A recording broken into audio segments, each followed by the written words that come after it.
"She's here. I thought she would be. She's one of the 3 young ladies you see in the right-hand box near the proscenium." The gentleman thus addressed, a man of middle age and a member of the most exclusive clubs, turned his opera-glass toward the spot designated, and in some astonishment retorted, "She? Why, those are the Mrs. Pratt and—" "Miss Violet Strange. No other." "And do you mean to say—" "I do."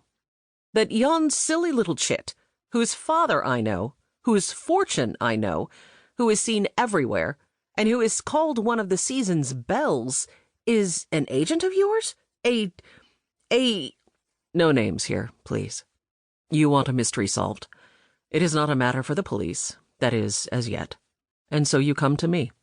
And when I ask for the facts, I find that women, and only women, are involved, and that these women are not only young, but one and all of the highest society.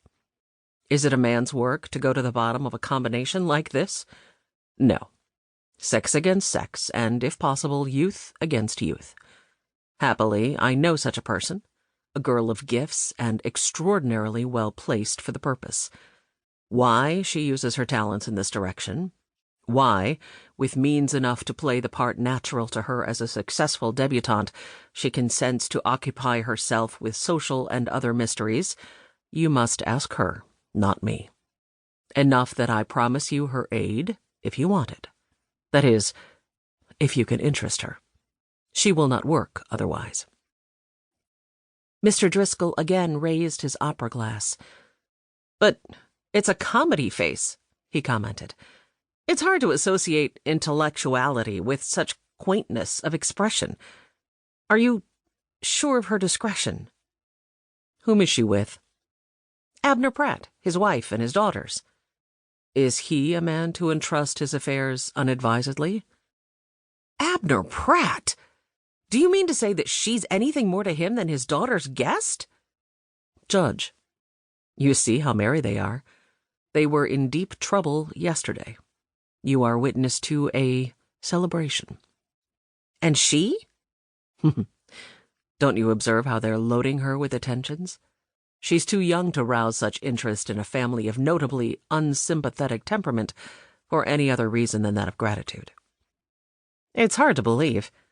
But if what you hint is true, secure me an opportunity at once of talking to this youthful marvel. My affair is serious. The dinner I've mentioned comes off in 3 days, and—" "I know. I recognize your need, but I think you had better enter Mr. Pratt's box without my intervention. Miss Strange's value to us will be impaired the moment her connection with us is discovered."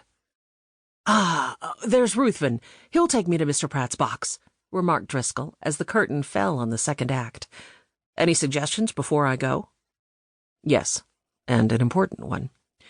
When you make your bow, touch your left shoulder with your right hand. It is a signal. She may respond to it, but if she does not, do not be discouraged. One of her idiosyncrasies is a theoretical dislike of her work, but once she gets interested, nothing will hold her back. That's all. Except this. In no event give away her secret. That's part of the compact, you remember." Driscoll nodded and left his seat for Ruthven's box.